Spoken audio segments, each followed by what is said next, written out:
Hello everyone. आज हम लोग पढ़ने वाले हैं क्लास 7th की इतिहास की बुक से चैप्टर नंबर 6 ईश्वर से अनुराग। पिछली क्लास में हमने चैप्टर 1 से चैप्टर 5 तक कंप्लीट कर लिया है। अगर आपने वो वीडियो नहीं देखी है तो आप प्ले लिस्ट में जाकर देख सकते हैं। तो चलिए शुरू करते हैं आज की क्लास। आज हम क्या पढ़ने वाले हैं? आज हम पढ़ने वाले हैं ईश्वर से अनुराग। अनुराग का मतलब होता है प्रेम या भक्ति। इस चैप्टर में हम ये पढ़ेंगे कि ईश्वर के प्रति जो प्रेम था, जो भक्ति थी, वो कब पनपी, कब लोगों ने ईश्वर को पहचाना, ईश्वर के प्रति अपने प्रेम को व्यक्त किया, ईश्वर के प्रति अपनी भक्ति को व्यक्त किया और किस किस तरह से लोगों ने अपने प्रेम को व्यक्त किया। यहाँ लिखा है, ईश्वर के प्रति ऐसा प्रेम भाव या गहरी भक्ति उन विभिन्न प्रकार के भक्ति तथा सूफी आंदोलनों की देन है जिनका 8वीं शताब्दी से उद्भव होने लगा था। अब कोई तो कारण होंगे जिसकी वजह से लोग ईश्वर के प्रति अपने प्रेम को व्यक्त कर रहे हैं। तो ईश्वर के प्रति प्रेम कैसा होता था? लोग ईश्वर का नाम का जाप कर रहे हैं और वो इतने खो जाते थे कि उनकी आंखों से आंसू भी निकल आते थे। तो ये जो ईश्वर के प्रति प्रेम भाव था और ईश्वर के लिए जो गहरी भक्ति थी, वो अलग अलग तरह के भक्ति से और सूफी आंदोलनों की देन से आया है जिनका 8वीं शताब्दी से उद्भव होने लगा था। यानी कि अलग अलग तरह की भक्ति के जरिए ईश्वर के प्रेम दर्शाना, सूफी आंदोलनों की मदद से ईश्वर के प्रति अपने प्रेम को दर्शाना, ये कब होने लगा था? ये कब से शुरुआत होने लगी थी? 8वीं शताब्दी से शुरू होने लगी थी।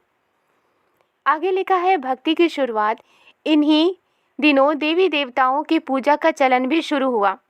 यानी कि 8वीं शताब्दी से ही लोगों में ईश्वर के प्रति प्रेम भरने लगा था। लोग ईश्वर की तरफ जाने लगे थे, अपनी भक्ति को दर्शाने लगे थे और इन्हीं 8वीं शताब्दी के दौरान ही देवी देवताओं की पूजा का चलन भी शुरू हुआ।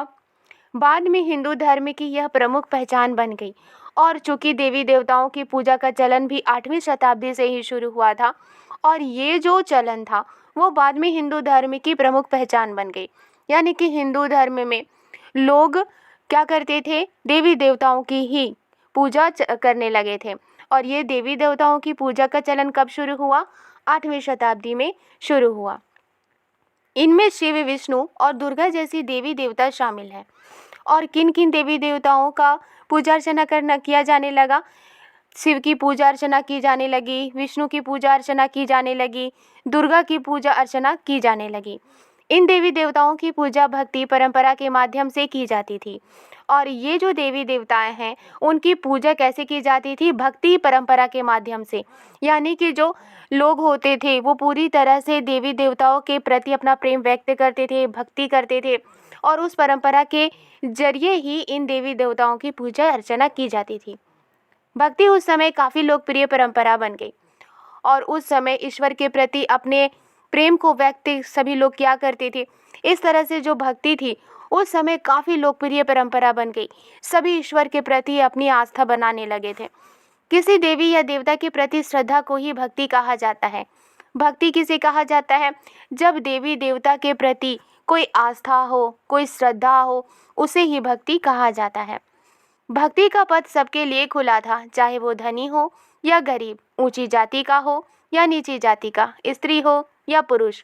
यह लिखा है कि ईश्वर के लिए भक्ति कौन व्यक्त कर सकता था, कौन प्रेम व्यक्त कर सकता था?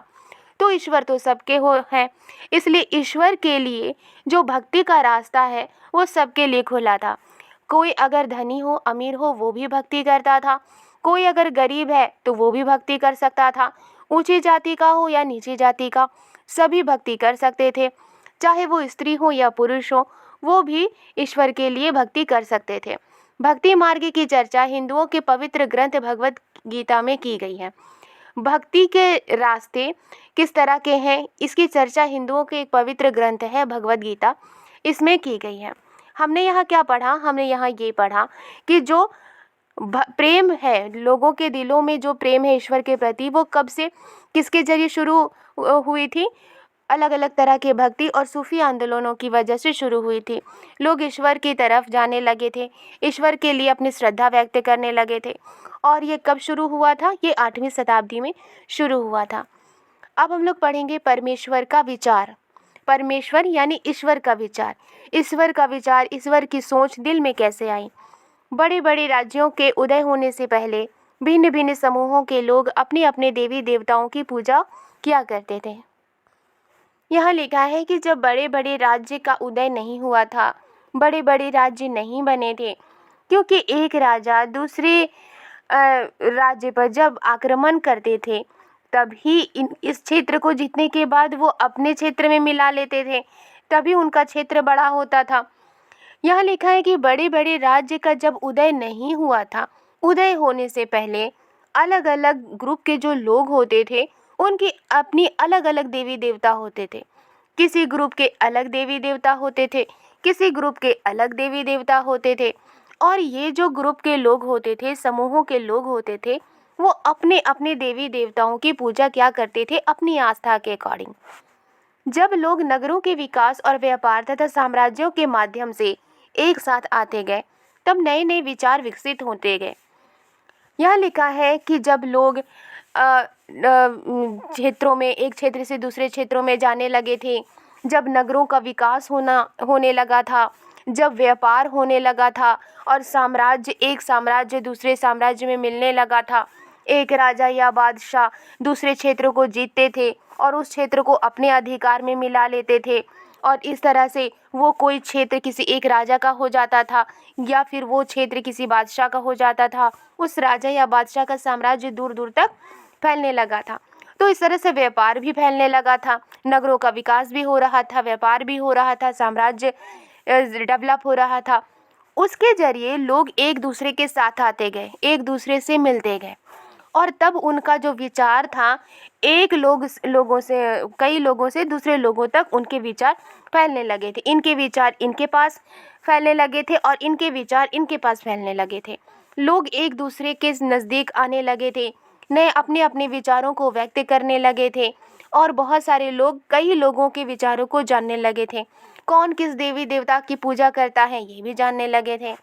ये बात व्यापक रूप से स्वीकार की जाने लगी कि सभी जीवधारी अच्छे तथा बुरे कर्म करते हुए जीवन मरण और पुनर्जीवन के अनंत चक्रों से गुजरते हैं।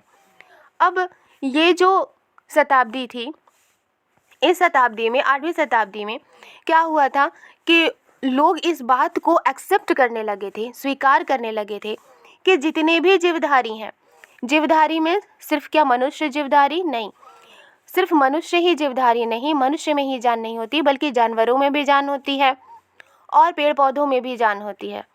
तो जितने भी जीवधारी हैं वो अच्छे काम करते हैं या फिर बुरे काम करते हैं। अच्छे और बुरे काम करते हुए वो जीते हैं और मरते हैं और मरने के बाद फिर से जिंदा होते हैं और फिर से मरते हैं, फिर से जिंदा होते हैं और इस तरह के अनंत चक्रों से गुजरते हैं। यानी कि ऐसा चक्र जो कभी ख़त्म नहीं हो सकता।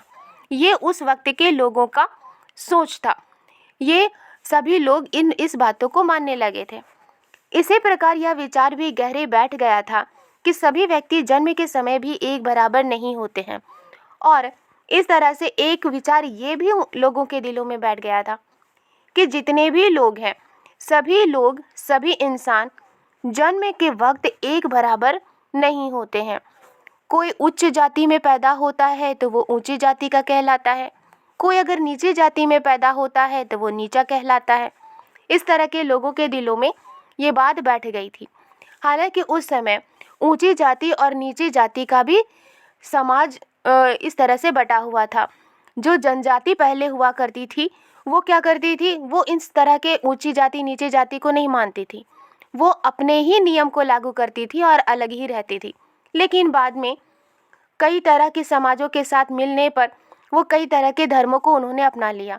कोई बराबरी का अगर हक चाहता था तो उसने क्रिश्चियनिटी को अपनाया, बौद्ध धर्म को अपनाया, इस्लाम को अपनाया और कोई अपने आप को उच्च जाति का दर्शाना चाहता था तो वो ब्राह्मणों को दान में देता था भूमि और उनसे उच्च जाति का पद लेता था। मीन्स कि कोई राजपूत कहलवाना चाहते थे तो वो ब्राह्मणों को भूमि दिया करते थे या फिर ऊंची जाति के जो लोग होते, राजा होते थे, उनकी बेटी से विवाह करते थे। ये हमने पिछले चैप्टर में पढ़ लिया है। ये मान्यता कि सामाजिक विशेषाधिकार किसी उच्च परिवार अथवा ऊंची जाति में पैदा होने के कारण मिलते हैं, कई पांडित्यपूर्ण ग्रंथों का विषय था। उस वक्त ये मान्यता थी कि जो सामाजिक विशेषाधिकार हैं, यानी समाज में एक तरह का विशेष अधिकार मिला हुआ होता है, वो अधिकार किसे मिला होता है? उच्च परिवार को मिला होता है या ऊंची जाति में पैदा होने की वजह से ही मिला होता है। और ये जो विषय था वो किसका था? वो पांडित्यपूर्ण ग्रंथों का था। ऐसे ग्रंथ जिसमें पंडितों के जरिए कही गई बातें हों, यानी कि जो पंडित हैं वो अपने तरीके से जो बात कहते थे कि कौन उच्च जाति के हैं, कौन नीची जाति के हैं। पंडित कौन बनते थे? ब्राह्मण बनते थे।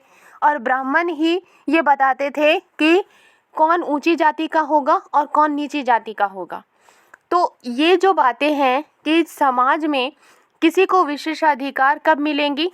अगर कोई उच्च परिवार में जन्म लेता है या ऊंची जाति में पैदा लेता है तो उसे ही सामाजिक विशेषाधिकार मिलेगा। अगर कोई नीचे जाति में पैदा होता है तो उसे विशेष अधिकार नहीं मिलेगा।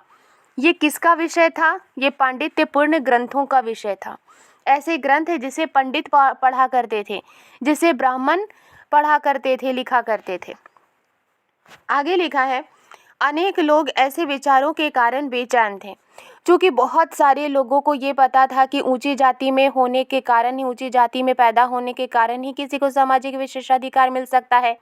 मीन्स कि वो किसी भी मंदिर में जा कर के वो पूजा अर्चना कर सकता है। लेकिन नीचे जाति के लोगों को अंदर जाने की कोई अनुमति नहीं थी। छुआछूत भी बहुत था। अगर ऊंची जाति के लोगों को नीची जाति के लोग छू नहीं सकते, छू देते थे तो ऊंची जाति के लोग क्या करते थे? अपने को पवित्र करते थे। नीची जाति के लोगों के घरों में ऊंची जाति के लोग खाना पाप समझते थे, क्योंकि वो उन्हें नीची जाति के समझते थे। तो ये किस तरह का विषय था? ये पांडित्यपूर्ण ग्रंथों का विषय था। बहुत सारे लोग ऐसे विचारों की वजह से बेचैन थे। उन्हें इस तरह के विचार पसंद नहीं थे। जहाँ पर गैर बराबरी हो, ऐसे विचार उन्हें पसंद नहीं थे। इसलिए वे बुद्ध तथा जैनों के उपदेशों की ओर उन्मुख हुए। और इसलिए ऐसे लोग जो इस तरह के विचारों को मानते नहीं थे, ऊंची जाति नीची जाति के विचारों को मानते नहीं थे, वो किसकी तरफ गए? वो बुद्ध तथा जैन के उपदेशों की ओर उन्मुख हुए। बुद्ध और जैन का उपदेश क्या था? कि सभी व्यक्ति बराबर हैं, सभी लोग आपस में बराबर हैं, कोई ऊंचा जाति और नीचे जाति का नहीं है, कहीं पर भी छुआछूत नहीं होना चाहिए। अपने आप को सर्वश्रेष्ठ मानना और दूसरे को नीचा मानना ये गलत है। ये कौन उपदेश देते थे? ये बुद्ध तथा जैन उपदेश दिया करते थे। और इसी तरफ लोग जाने लगे थे, उनके विचारों को मानने लगे थे, जिनके अनुसार व्यक्तिगत प्रयासों से सामाजिक अंतरों को दूर किया जा सकता है और पुनर्जन्म के चक्र से छुटकारा पाया जा सकता है। बुद्ध और जैन हमेशा बराबरी का उपदेश दिया करते थे और उनके अनुसार, यानी बुद्ध और जैन के अनुसार, व्यक्तिगत प्रयासों से, इंसान के जरिए, व्यक्तियों के जरिए किए गए कोशिशों से, प्रयासों से सामाजिक अंतरों को दूर किया जा सकता है और पुनर्जन्म के चक्र से छुटकारा पाया जा सकता है। और ये किसका उपदेश था कि पुनर्जन्म के चक्र से छुटकारा पाया जा सकता है? बुद्ध तथा जैन का ये उपदेश था। और लोग इन्हीं उपदेशों की ओर अब जा रहे थे और वो पांडित्यपूर्ण ग्रंथों को नहीं मान रहे थे, क्योंकि बुद्ध तथा जैन उन्हें बराबरी का हक दे रहे थे और पुनर्जन्म के चक्र से छुटकारा पाया जा सकता है, ये उपदेश दे रहे थे। कुछ अन्य लोग परमेश्वर संबंधी इस विचार से आकर्षित हुए कि यदि मनुष्य भक्ति भाव से परमेश्वर की शरण में जाए तो परमेश्वर व्यक्ति को इस बंधन से मुक्त कर सकता है। कुछ दूसरे लोग जो थे वो ईश्वर से जुड़ी हुई विचार से आकर्षित हुए। किस विचार से आकर्षित हुए? ये विचार ये था कि मनुष्य अगर भक्ति भाव से पूरी तरह से अपने आप को परमेश्वर के हवाले कर दे, परमेश्वर की शरण में जाए, परमेश्वर की भक्ति करे, तो परमेश्वर व्यक्ति को, यानी इंसानों को, लोगों को पुनर्जन्म के बंधन से मुक्त कर सकता है। क्योंकि लोग एक बार मर जाते हैं, फिर जिंदा होंगे, फिर मरेंगे। और उनका ये पांडित्यपूर्ण ग्रंथ में क्या था कि लोग किसी भी अपने कर्मों की वजह से किसी भी रूप में वो जन्म ले सकते हैं। इस तरह के जो विचार थे वो लोगों को बेचैन कर रहे थे। अब जो दूसरे लोग थे वो क्या कहते थे कि परमेश्वर के लिए अगर अपने आप को परमेश्वर की भक्ति में अगर अपने आप को लगा देना है या परमेश्वर की भक्ति में अगर लीन हो जाना है और परमेश्वर की शरण में अगर जाया जाए तो परमेश्वर क्या करेंगे, पुनर्जन्म की बंधन से मुक्त कर सकते हैं। श्रीमद् भगवद गीता में व्यक्त यह विचार सामान्य सन ईस्वी सन की प्रारंभिक शताब्दियों में लोकप्रिय हो गया था। और ये जो विचार था वो किस में व्यक्त था? श्रीमद् भगवद गीता में ये विचार व्यक्त था कि अगर लोग अपने आप को भक्ति भाव से परमेश्वर की शरण में मनुष्य अगर भक्ति भाव से परमेश्वर की शरण में जाए तो परमेश्वर यानी ईश्वर व्यक्ति को पुनर्जन्म के बंधन से मुक्त कर सकता है। ये किसमें विचार था? ये श्रीमद् भगवद गीता में ये विचार था और ये विचार प्रारंभिक शताब्दियों में लोकप्रिय हो गया था।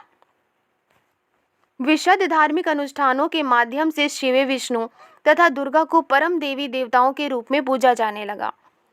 चूँकि 8वीं शताब्दी में भक्ति का आंदोलन शुरू हो गया था, भक्ति भाव लोगों के दिलों में थी, सूफी आंदोलनों की वजह से लोगों के दिलों में भक्ति भाव थी, इसलिए विशुद्ध धार्मिक अनुष्ठानों के माध्यम से, विशुद्ध मीन्स स्वच्छ, साफ, उज्जवल, विशुद्ध धार्मिक अनुष्ठानों के जरिए शिव, विष्णु तथा दुर्गा को जब धार्मिक अनुष्ठान की जाती थी उसके जरिए शिव, विष्णु और दुर्गा को परम देवी देवताओं यानी कि ऊंचे देवी देवताओं के रूप में पूजा जाने लगा। साथ साथ भिन्न भिन्न क्षेत्रों में पूजे जाने वाले देवों एवं देवियों को शिव, विष्णु या दुर्गा का रूप माना जाने लगा और साथ ही साथ अलग अलग क्षेत्रों में जो पूजे जाने वाले देवी थी उनको शिव का रूप माना जाने लगा या विष्णु का रूप माना जाने लगा या दुर्गा का रूप माना जाने लगा। हमने पहले पढ़ लिया है कि समूहों के लोगों के अपने अपने देवी देवता थे, उनके अलग अलग देवी देवताओं में उनकी आस्था थी।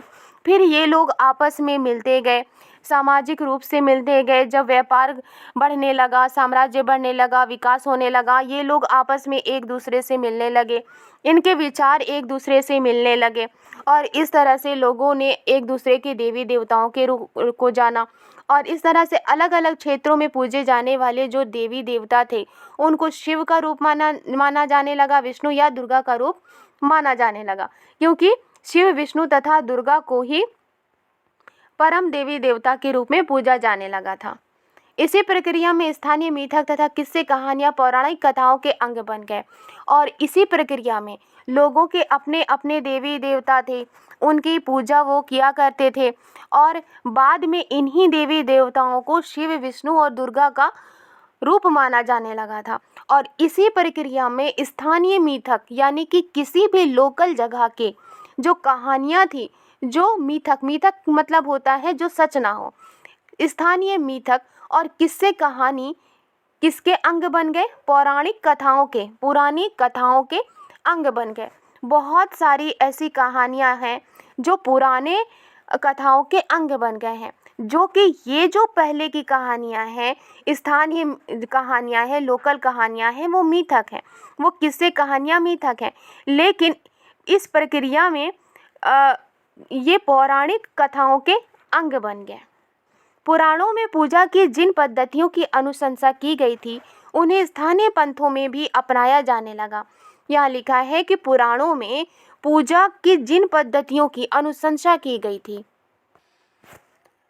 अनुशंसा मीन्स सिफारिश। यहाँ लिखा है कि पुराणों में पूजा की जिन पद्धतियों का यानी कि पूजा किस तरह से किया जाना चाहिए, जिन पद्धतियों की अनुशंसा की गई थी, जिन पद्धतियों को बताया गया था, उन्हें स्थानीय पंथों में भी अपनाया जाने लगा।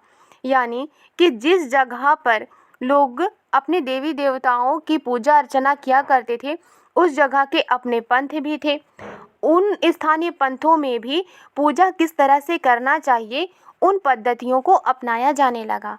आगे चलकर पुराणों में भी इस बात का उल्लेख किया गया है कि भक्त भले ही किसी भी जाति पाति का हो, वह सच्ची भक्ति से ईश्वर की कृपा प्राप्त कर सकता है। यहाँ लिखा है आगे चलकर जब लोगों ने पूजा किस तरह से किया जाना चाहिए, इसे स्थानीय पंथों में भी अपनाया। आगे चलकर पुराणों में भी इस बात का उल्लेख किया गया है, जो पुराण है उनमें भी उल्लेख किया गया है कि भक्त भले ही किसी भी जाति पाति का हो, चाहे वो ऊंची जाति का हो चाहे वो नीची जाति का हो, अगर वो सच्ची भक्ति से ईश्वर की कृपा प्राप्त करना चाहता है तो उसे सच्ची भक्ति से ईश्वर की कृपा प्राप्त करना वो कर सकता है। भक्ति की विचारधारा इतनी अधिक लोकप्रिय हो गई कि बौद्धों और जैन मतावलंबियों ने भी इन विश्वासों को अपना लिया, और भक्ति की जो विचारधारा थी इतनी ज़्यादा लोकप्रिय हो गई थी कि बौद्ध और जैन जो मतावलंबी थे उन्होंने भी इस विश्वास को अपना लिया। किस विश्वास को अपना लिया? कि भले ही कोई कैसा भी हो, अगर वो सच्ची भक्ति रखता है ईश्वर के लिए तो वो ईश्वर की कृपा प्राप्त कर सकता है। इस तरह के जो विचार थे, ये जो विचारधारा थी, वो बौद्ध और जैन मतावलंबियों ने भी अपना लिया। अब हम लोग पढ़ेंगे दक्षिण भारत में भक्ति, नैनार और अलवार। नैनार कौन होते थे? नैनार जो शिव के भक्त थे वो नैनार कहलाते थे, और अलवार कौन कहलाते थे? जो विष्णु और उनके अवतारों के भक्त थे वो अलवार कहलाते थे। यहाँ लिखा है 7वीं से 9वीं शताब्दियों के बीच कुछ नए धार्मिक आंदोलनों का प्रादुर्भाव हुआ। यानी कि 7वीं और 9वीं शताब्दी के बीच कुछ नए नए धार्मिक आंदोलनों का जन्म हुआ, कुछ नए नए धार्मिक आंदोलन हुए। इन आंदोलनों का नेतृत्व नैनारों यानी शिव संतों और अलवारों यानी वैष्णव संतों ने किया था। और ये जो नए नए धार्मिक आंदोलनों का जन्म हुआ था उसका नेतृत्व किसने किया था? नैनारों ने किया था, यानी कि जो शिव के भक्त थे, जो शिव के संत थे उन्होंने किया था। और अलवारों ने किया था, यानी कि जो विष्णु के भक्त थे, विष्णु के संत थे, उन्होंने ही इन आंदोलनों का नेतृत्व किया था। अपने देखरेख में उन्होंने आंदोलन किया था। ये संत सभी जातियों के थे, जिनमें पुलैया और पनार जैसी अस्पृश्य समझी जाने वाली जातियों के लोग भी शामिल थे। यहाँ लिखा है कि ये जो नैनार होते थे, अलवार होते थे, उनमें जो संत हुआ करते थे वो सभी जातियों के थे। और ये जो नैनार और अलवार संत थे इनमें सभी तरह की जाति के लोग थे, जिनमें पुलैया और पनार जैसी अस्पृश्य समझी जाने वाली जाति के लोग भी शामिल थे। अस्पृश्य का मतलब जिसे छुआ ना जाए। वे बौद्धों और जैनों के कटु आलोचक थे और शिव तथा विष्णु के प्रति सच्चे प्रेम को मुक्ति का मार्ग बताते थे। और ये जो नैनार और अलवार थे वे बौद्धों और जैनों के कटु आलोचक थे, बहुत कड़े आलोचक थे, और शिव तथा विष्णु के प्रति सच्चे प्रेम को मुक्ति का मार्ग बताते थे। जो नैनार और अलवार थे वो क्या बताते थे? वो ये बताते थे कि अगर शिव और विष्णु से सच्चा प्रेम किया जाए तो मुक्ति का मार्ग मिल सकता है। और बौद्ध और जैन के जो उपदेश थे उन उपदेशों के वो कटु आलोचक थे, बहुत कड़े आलोचक थे। उन्होंने संगम साहित्य यानी तमिल साहित्य का प्राचीनतम उदाहरण और सामान्य सन यानी ईस्वी सन की प्रारंभिक शताब्दियों में रचित में समाहित प्यार और शूरवीरता के आदर्शों को अपनाकर भक्ति के मूल्यों में उनका समावेश किया था। जो नैनार और अलवार थे उन्होंने संगम साहित्य में, संगम साहित्य क्या है? ये तमिल भाषा की साहित्य है जो बहुत पुरानी है और ये प्रारंभिक शताब्दियों में रची गई थी। जो नैनार और अलवार थे उन्होंने संगम साहित्य में जो प्यार समाहित किया गया है, जो प्यार के बारे में बताया गया है, जो शूरवीरता के बारे में बताया गया है, उस प्यार और शूरवीरता के आदर्शों को अपनाकर भक्ति के मूल्यों में उनका समावेश किया था। यानी कि जो संगम साहित्य में जो समाहित प्यार है, शूरवीरता के आदर्श हैं, नैनार और अलवार ने उन्हें अपनाकर उन्हें भक्ति के मूल्य पर उनको समावेश किया, भक्ति में उनको मिला दिया। नैनार और अलवार घुमक्कड़ साधु संत थे। जो नैनार संत थे, अलवार संत थे, वो कैसे साधु संत थे? वो घुमक्कड़ साधु संत थे। एक जगह नहीं रहते थे बल्कि वो घूमा करते थे। वे जिस किसी स्थान या गांव में जाते थे वहां के स्थानीय देवी देवताओं की प्रशंसा में सुंदर कविताएं रचकर उन्हें संगीतबद्ध कर दिया करते थे। जो नैनार और अलवार जो साधु संत थे वो कविता भी लिखते थे। वो जिस किसी जगह जाते थे, जिस किसी स्थान में जाते थे या गांव में जाते थे, वहाँ के स्थानीय देवी देवता होते थे, उस जगह के देवी देवताओं की वो प्रशंसा करते थे और तारीफ में, प्रशंसा में वो सुंदर कविताएं रचते थे और उन्हें संगीतबद्ध कर दिया करते थे। यानी कि कविता लिखकर वो उन्हें संगीत के रूप में बदल देते थे, लय के रूप में बदल देते थे। यहाँ नैनार और अलवार के बारे में लिखा है, इसे भी हम लोग पढ़ लेते हैं। यहाँ लिखा है, कुल मिलाकर 63 नैनार ऐसे थे जो कुम्हार, अस्पृश्य, कामगार, किसान, शिकारी, सैनिक, ब्राह्मण और मुखिया जैसी अनेक सामाजिक पृष्ठभूमि में पैदा हुए थे। यहाँ लिखा है कि कुल मिलाकर 63 नैनार ऐसे थे जो ऊंची जाति के भी थे और नीची जाति के भी थे। कुछ लोग ऐसे भी थे जिनको छुआछूत के रूप में माना जाता था। ऐसे लोग भी नैनार में शामिल थे, ऐसे लोग भी नैनार थे। उनमें सर्वाधिक प्रसिद्ध थे, उनमें सर्वाधिक सबसे ज़्यादा प्रसिद्ध कौन थे? उसमें से सबसे ज़्यादा प्रसिद्ध थे अपार, संबंदर, सुंदरार और मानिक व सागार। उनके गीतों के 2 संकलन हैं, वो गीत भी लिखा करते थे। उनके गीतों के 2 संकलन हैं, पहला है तेवरम और दूसरा है तिरुवाचकम। अलवार संत संख्या में 12 थे और जो अलवार संत थे वो संख्या में कितने थे? 12 थे। वे भी अलग अलग तरह की पृष्ठभूमि से आए थे, अलग अलग जगहों से वो आए थे। उनमें से सबसे ज़्यादा प्रसिद्ध कौन थे? उनमें से सबसे ज़्यादा प्रसिद्ध थे पेरिय अलवार, उनकी पुत्री अंडाल, टोंडर डिप्पोडी अलवार और नम्मालवार। उनके गीत दिव्य प्रबंधम में संकलित हैं, यानी उन्होंने जो गीत लिखे थे वो दिव्य प्रबंधम में संकलित है। यहाँ लिखा है, 10वीं से 12वीं सदियों के बीच चोल और पांड्यन राजाओं ने उन अनेक धार्मिक स्थलों पर विशाल मंदिर बनवा दिए जहाँ की संत कवियों ने यात्रा की थी। क्योंकि उस वक्त लोगों के दिलों में, राजाओं के दिलों में, सबके दिलों में ईश्वर की भक्ति घर कर गई थी। वो लोग ईश्वर की तरफ अपने आप को ले गए थे, ईश्वर की आस्था में वो डूबे हुए थे। इसलिए 10वीं से 12वीं सदियों के बीच जो ईश्वर के प्रति आस्था थी वो कब से शुरू हुई थी? 8वीं शताब्दी से शुरू हो गई थी। और 10वीं और 12वीं सदियों के बीच चोल और पांड्यन जो राजा थे उन्होंने बहुत जगह पर, धार्मिक स्थलों पर बड़े बड़े विशाल मंदिर बनवा दिए। कहाँ विशाल मंदिर बनवा दिए? जहाँ कि संत कवियों ने यात्रा की थी। यानी कि जो संत कवि थे, जो अलवार और नैनार के जो संत कवि थे, वो जहाँ जहाँ गए थे, जिन जिन जगहों की यात्रा उन्होंने की थी, उन जगहों पर जो चोल और पांड्यन राजा थे उन्होंने बहुत सारे धार्मिक स्थलों पर विशाल मंदिर बनवा दिए। इस प्रकार भक्ति परंपरा और मंदिर पूजा के बीच गहरे संबंध स्थापित हो गए।